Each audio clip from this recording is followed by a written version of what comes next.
Bueno, muy buenas tardes. Estamos emitiendo desde la ciudad de Manizales, Caldas, Colombia, y me encuentro con una eh, poeta payanesa que vive en la ciudad de Manizales y ya hemos hablado en varias ocasiones acerca de sus obras. Nos encontramos con ella gratamente para hablar de su vida y lógicamente de su obra. También van a saber de una publicación que tuvo hace pocos días. Bienvenida Astrid o Astrid a el programa Palabras al Viento dirigido por Jorge Eliezer Triviño. Muchas gracias por aceptar nuestra invitación. A usted, Jorge Eliezer, muchísimas gracias por haberme tenido en cuenta y un saludo a todos los escuchas y los que nos están viendo en este momento, que saben valorar lo que se trata del arte en todas sus manifestaciones, como en la pintura, la escritura, la música. Bienvenidos a este espacio y de nuevo a Jorge Eliezer, un agradecimiento muy profundo.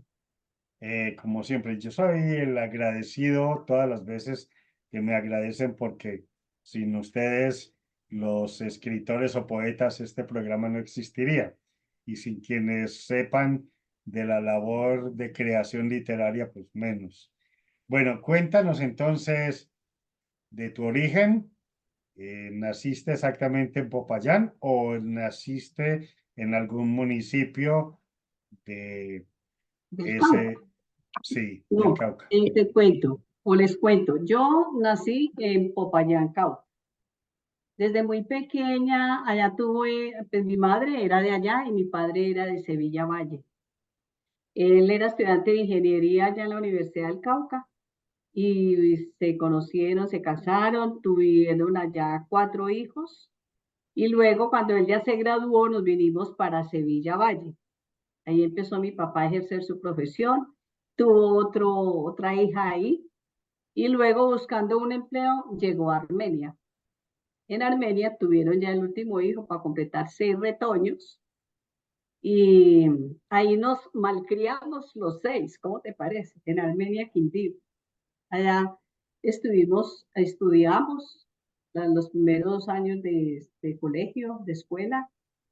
Yo sí estudié toda mi carrera ya en la Universidad de la Gran Colombia, yo soy abogada, y mis otros hermanos sí salieron de la ciudad a otras ciudades de Colombia a estudiar sus respectivas carreras profesionales. Pero yo siempre estuve al lado de mis padres. Bueno, pero en ese periplo que tú nos describes de Popayán a Armenia, ¿dónde viviste más tiempo? ¿En Armenia o en Popayán, en tu ciudad de origen?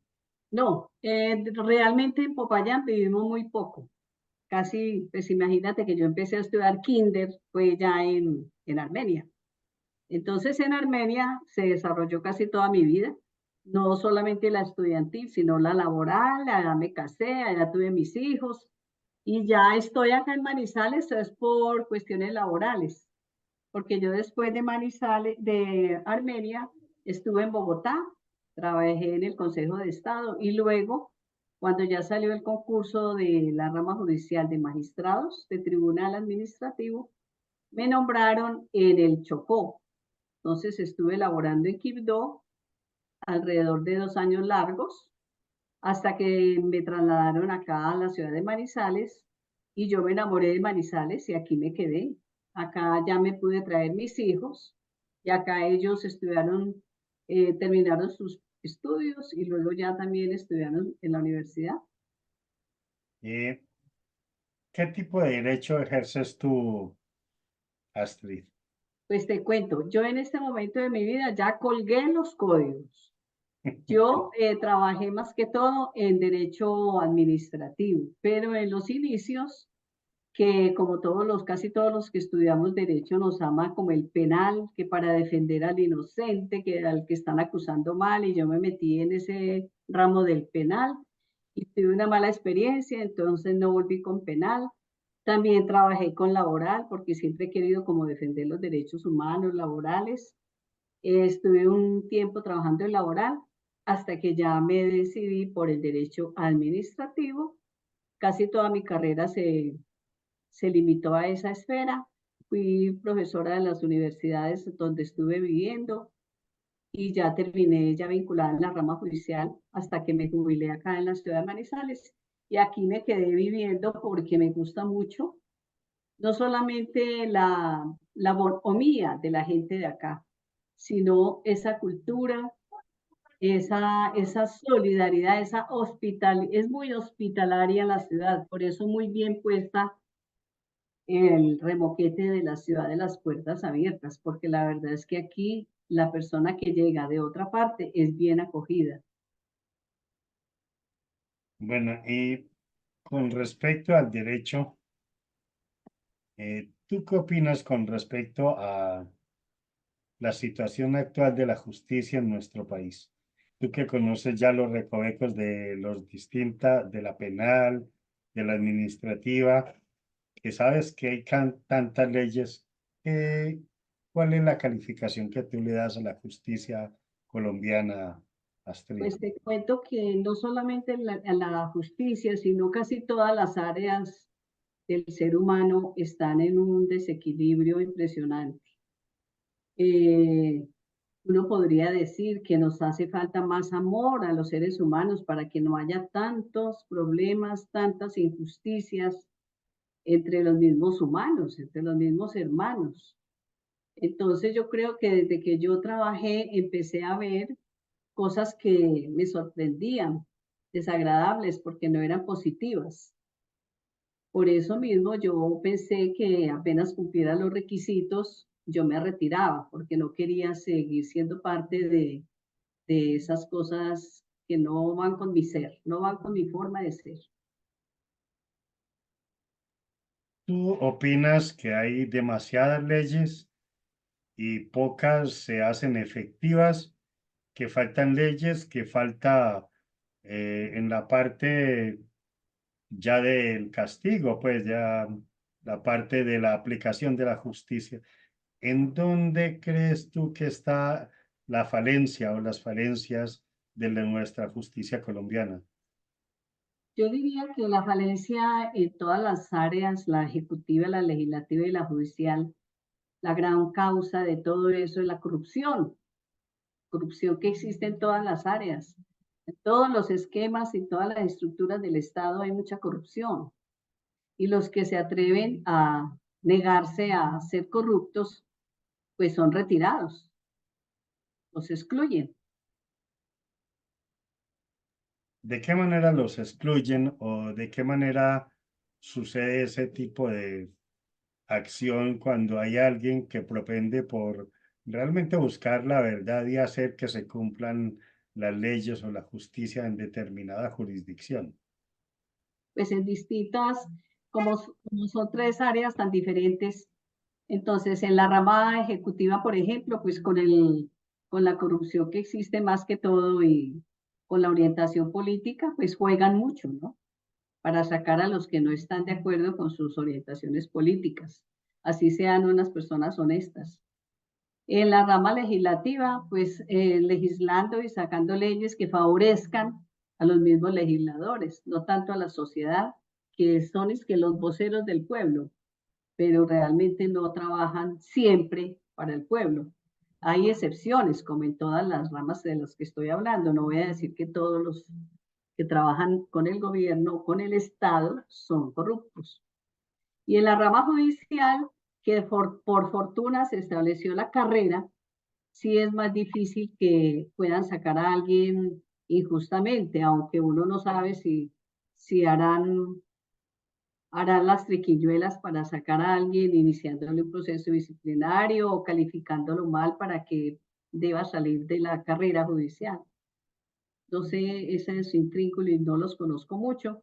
Me parece que ha sido menos eh, la posibilidad de que caiga la corrupción entre ellos, aunque con lo de la elección en este momento que está tan suspendida la elección del fiscal, que deja uno o deja mucho que pensar la autoridad encargada de hacer la designación del fiscal.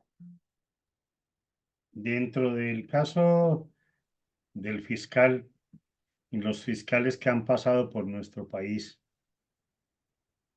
eh, según tu opinión, ¿crees tú que han sido realmente provectos, que han sido justos, que han propendido realmente por la defensa de la sociedad colombiana y por la justicia, antes que velar por los intereses eh, prácticamente que tienen ellos unos poderes omnímodos o unos poderes demasiado eh, grandes y que han en realidad abusado de ese sitial que tienen en nuestro país? Pues mira, Jorge Eliezer, yo pienso que no podemos generalizar, ¿no? Decir que los fiscales que han existido, no. Yo no me atrevería a decir que todos los fiscales no han cumplido con su deber como funcionarios públicos, no. Ha habido fiscales que están cumpliendo lo que debe ser y hay excepciones como todo. Entiendo tu posición, que realmente es muy equilibrada, pero bueno, yo pienso que ha habido unas falencias bastante grandes con los últimos fiscales y que pues eso de todas maneras hay que arrastrar. Dentro de la abogacía, o tú como abogada, ¿qué hechos te han marcado o has determinado has tomado la decisión en determinado momento de tomar decisiones serias? ¿Has visto que ha habido injusticia, que la justicia no ha tenido los argumentos? ¿Qué es lo que te ha motivado que hayas cambiado de parecer en determinado momento para cambiar de rumbo y decir yo no me voy por aquí o no quiero estar en este ramo? ¿Alguna cosa relevante que tú conozcas, Astrid, o que recuerdes? Eh, lo que te comenté ahora al inicio de la charla, que una de las razones que me llevó a jubilarme lo más pronto posible fue un intento de influir en mis decisiones, y entonces no lo permití. Y me quedé asombrada de que eso sucediera en mi caso. Entonces dije, no, si así sucede en mi caso, voy a tener que creer todos los comentarios que uno escucha al respecto. Solamente me pasó en esa ocasión. Cuando yo estaba en la rama ejecutiva, igualmente, también venían personas a tratar de darle a uno dinero, inclusive para tomar una decisión que no era acorde a lo que yo debería de hacer y tampoco. Se fueron pues con el rabo entre las piernas, como se dice, porque conmigo no lo conseguían. Y tú que estás o estuviste dentro de ese ramo, ¿qué tan permeadas están las instancias judiciales de ese tipo de cosas? ¿Tú le pondrías un porcentaje o harías qué evaluación harías sobre esa situación? Bueno, yo no sé hacer, yo ya casi que estoy jubilada de estar jubilada. Entonces, no sé con todas las reformas que ha habido en la esfera de la justicia, cómo estará ese aspecto hoy en día. Pero mientras yo estuve, la mayoría, un porcentaje de honestidad alto. Lo que era criticable era más bien bajo en el porcentaje. Bueno, dejemos un poquitín de esa parte de la justicia y empecemos a hablar de ya de la preparación tuya a nivel literario. ¿Cuándo empezaste a sentir que podrías empezar a escribir? ¿Quién? ¿Qué autores? ¿Qué lecturas te empezaron a motivar, Astrid? A ver, ¿qué te cuento? Cuando yo estaba en el colegio, me gustaba mucho la hora cuando teníamos que ir a la biblioteca. Eh, me gustaba mucho, inclusive a veces en las horas de recreo, pues me volaba a veces y me dejaban entrar a la biblioteca. Mi padre también nos compraba las colecciones de Salvat, Ariel Juvenil, creo que se llamaba, una colección de libros. Entonces, él siempre nos incentivó la lectura. Y también, además de esas lecturas interesantes, nos alquilaba cuentos de muñequitos, de Batman, de todos esos, y novelitas, unas novelitas que eran pura letra, de vaqueros y de otras cosas. Entonces leíamos mucho, sobre todo mi hermana mayor y yo, eso era una felicidad leyendo esos libros, que le digo yo, hubiéramos leído otros libros más interesantes, pero uno de pequeño, pues, o de joven, uno está es como por lo que sea más divertido, ¿cierto? Bueno, eh, entonces me gustaba mucho en el colegio cuando nos ponían a leer algún libro, pues no era uno muy agradable. Ahora que uno los lee ya de grande y por su propia voluntad, los entiende de otra forma diferente, los aprecia, los valora. Pero recuerdo mucho que me encantaba eh, Vida nada me debes, vida estamos en paz. Ese es de Amado Nervo, eso. ¿De quién es ese? Ese poema Sí, que me encantaba. exactamente, de Amado Sí, Nervo. sí, me Ujú. gustaba mucho. Y luego ya cuando he crecido, veo que eso que él decía está en muchos, inclusive canciones. Ese, como ese pensamiento de él, de que uno, la vida, estamos en paz, vida, nada me debes. Y a mí me encanta eso. Ya luego uno empieza a leer otros libros, La Vorágine. Cuando yo empecé a leer a García Márquez, era prohibido en ese entonces. Me parece que estaba en la lista, ¿cómo era que se llamaba la lista que tenía la iglesia? Una lista de libros prohibidos. ¿No te acuerdas? En todo caso, me acuerdo que mi padre no le gustaba que yo leyera ese libro y tenía que ser al escondido, sí, pero ahí fuimos aprendiendo a tener buenas lecturas, poco a Eh, poco. bueno, tú nombraste uno de los libros, yo diría uno de los más grandes libros de la literatura colombiana, que es La Vorágine, porque encierra una cantidad de conocimientos de todo tipo y unas descripciones fabulosas sobre el alma humana y sobre la selva, sobre toda esa conexión que hubo con los caucheros. ¿Realmente te motivó la obra de Jorge Isaacs? ¿Te motivó realmente? Pues la de Jorge Isaacs con la María, También, también, también, claro, sí, inclusive ahora que he estado en talleres, porque yo empecé como a meterme ya en lo de la literatura, fue cuando ya me jubilé. O sí, sea que empecé muy tarde, pero ahí voy. sí.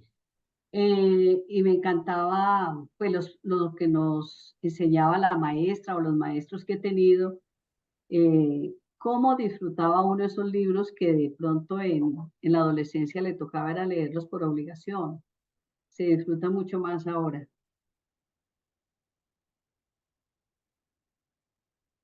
Y de la vorágine, ¿qué es lo que más recuerdas? Si en esa época, aunque creo que empezaste joven a leerla, pero ¿hubo algo en especial que te motivó de la vorágine? No, lo que más me asustaba eran las tambochas. Ay, no, no, no. Me daba eso sí me asustaba, pues, como llegaba esa plaga y acababa con todo. No, no, no. Yo no sé por qué se me quedó mucho esa imagen. Sí, no, porque es una cosa pues muy, muy fuerte que uno no ha conocido. De José Eustacio Rivera, ¿tú también leíste la parte de la poesía de él? ¿O conoces la parte No, poética? no, no, no. Como por ejemplo de Gabriel García Márquez, que he leído muy pocos poemas de él y me encantan. Te cuento que me descrestó porque yo pensaba que él más que todo era novelista y periodista, pero no, también los poemas me han gustado, los pocos que he leído de él, Sí, los poemas pero de García Márquez son muy bellos. pero de José Eustacio Rivera no he leído Tiene poemas. unos poemas extraordinarios de todo tipo y pues a mí de todas maneras me sedujo La Vorágine y me parece una de las más grandes obras de la literatura colombiana junto con la María, que pues es una obra llena de encanto, de fascinación sobre el amor y sobre ese sentimiento tan puro y la relación que él tuvo con la María, ¿no? De los autores José Eliezer, colombianos. y Sí, La Vorágine este año cumple 100 años, sí, exactamente. pero de la Vorágine o de José Eustacio, No, de la vorágine. de la Vorágine. De la vorágine. Es una obra formidable. En muchos talleres que me he dado cuenta, no estoy todavía en ellos, no he empezado como mi labor literaria este año, están precisamente estudiando La Vorágine, leyéndola para hacer algunos comentarios cuando ya se reúnen, me parece muy interesante. Sí, claro, Que en la el gente no Huila. olvide ese tipo de autores que hemos tenido tan valiosos, como por ejemplo Jorge Gaitán Durán, que es Sí. un poeta que pues de pronto los más jóvenes no conozcan y seguramente que si lo conocen se van a enamorar de esos poemas, sobre todo los poemas de él son de tipo más que todo amoroso, pero en una belleza de la unión del amor con la naturaleza que también me encanta. Y dentro de la parte poética, ¿qué poetas colombianas y poetas colombianos te gustan o a nivel internacional, a nivel mundial? ¿Qué autores realmente te han motivado a continuar esa labor poética, Astrid? Pues te cuento que cuando uno está en el colegio no oye sino escritores, poetas, esto, todo masculinos. Ya cuando yo ya empecé a meterme en esto de la literatura, empecé a conocer una cantidad de mujeres tan interesantes que nunca se las habían acercado a uno. Y, por ejemplo, nada más empezando por Gabriela Mistral, que la gente le hace, conoce, todo el mundo habla de Neruda, pero de Gabriela Mistral casi no, cuando fue la primera que ganó el Premio Nobel de Literatura, ¿cierto? Antes que Pablo Neruda. Y así, si nos seguimos la historia de tantas mujeres, Alfonsina Storni, por ejemplo, que también me gustó mucho y le tengo dos poemas porque me encantaba, porque uno se creía lo de la canción, de que se fue adentrando en el mar y que ta, ta, ta. Cuando ya lee uno la verdadera historia, pues se encuentra que es algo más verosímil, ¿no? Lo que ella hizo. Eh, Son muchas mujeres las que he ido conociendo a lo largo de mis talleres y de mis estudios particulares, que de verdad hace mucha falta darles más énfasis a estas mujeres escritoras para no ir muy lejos, por ejemplo, la que acaban de elegir para que quedara en la Academia de la Lengua, la viuda del maestro Omar Rayo, Águeda Pizarro, es una mujer que tiene una forma de escritura muy diferente a lo que uno está acostumbrado, pero se ve el bagaje intelectual de esa señora tan, tan capaz para hacer sus cosas tan maravillosas. Que la conocí yo allá. Otra persona que yo admiro mucho es a alguien que ha sido mi maestra y que ha sido la persona que me ha ayudado en los prólogos y me ha hecho la revisión de texto y todo de mis libros, que es una poeta que vive en La Ceja, Antioquia, y se llama Marga López Díaz. Es una mujer que es profesora de los niños en el campo. Es una mujer muy sencilla, pero de una gran sabiduría, no solamente en lo que es literatura, sino también en pintura y en música. Ha estudiado mucho todos esos grandes autores. Y que pertenece al gremio poético colombiano y va a recibir el premio a toda una obra este próximo sábado en Como el premio Bogotá. Dorado o algo así, sí. Y al No, fin va a ir o no va a ir a Bogotá. ¿quién? ¿Quién- Ella, quién sabe si podrá No ir. sabemos, esperemos que sí. Tenemos la Pues, sorpresa. esperemos que sí. Yo he recibido muchos comentarios acerca de la obra de ella con poetas colombianas que han recibido instrucciones de carácter literario y que viven muy agradecidas con la labor que ella realiza. No, y Eh, mira que como tú haces parte de ese gremio poético, mira las menciones que han tenido María Victoria Arce y Dora Luz Muñoz, ¿sí? que también hacen parte de ese gremio poético colombiano, como también hay que destacar la labor que ha hecho Adiela en Cartago, Adiela Londoño de Copete, eh, porque cuando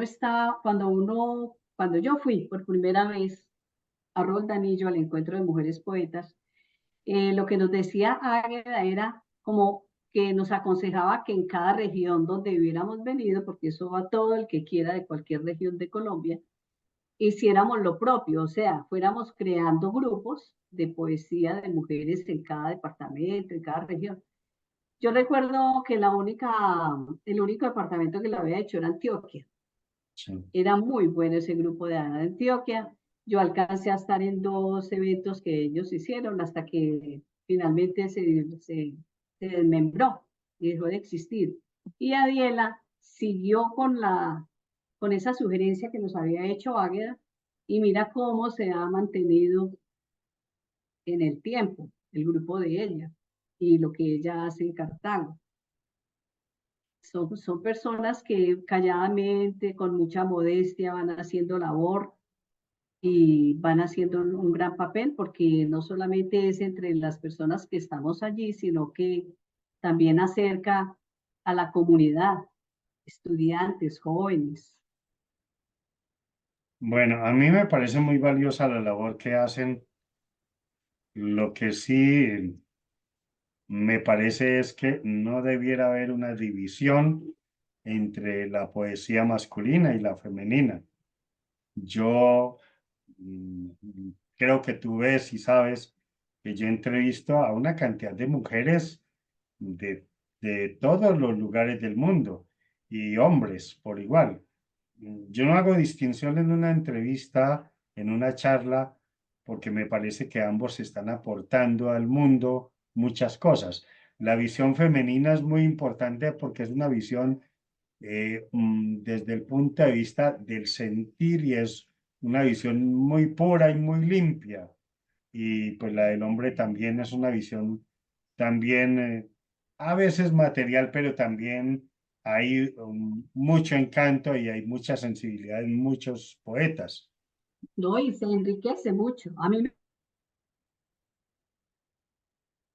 Gabriela ya está ingresando también para que vayan hombres al encuentro y eso me parece sabio, porque la verdad es que se enriquece más el encuentro, porque el pensamiento y los sentimientos de hombre y mujer difieren y se enriquecen el uno al otro, no pueden existir el uno sin el otro. Lo que pasa es que en el encuentro de Roldanillo sí fue creado con ese fin por el maestro y por Águeda, ¿sí ves?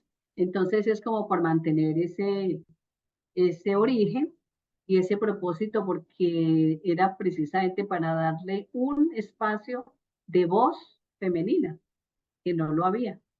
Sí, lógicamente que no lo había, pero es fundamental que tengamos en cuenta que somos seres complementarios y que pues no debe haber cortapisas para uno decir hay una poesía masculina, otra poesía femenina. Hay poesía, Eso. realmente hay poesía. De acuerdo, estoy de acuerdo. Y eso es lo más importante. Y pues magnífico que existan, pero que no hagan divisiones y digan, es que existe este tipo de poesía y este otro tipo, no. Existe la poesía universal. Bueno, Claro. listo. Dentro de las poetas, ya me hablaste de Mistral, de las poetas realmente contemporáneas. Has leído a Pizarnik, has leído a, bueno, a otras representantes de la poesía moderna, Sí, claro. Nos hemos leído en los talleres. a Szymborska. Ave María, es una belleza. Wisława Szymborska. En este momento no recuerdo nombres, pero sí me he enriquecido mucho con muchas mujeres, no solamente poetas, también escritoras. Bueno, ¿qué consejo le darías tú a quien inicia la escritura de poesía? ¿Qué no deben hacer o cuál es el camino para iniciar en la creación poética? Yo, el consejo que le doy a los que quieren incursionar en estas lides es que lean muchísimo, que lean muchísimo, que lean muchísimo.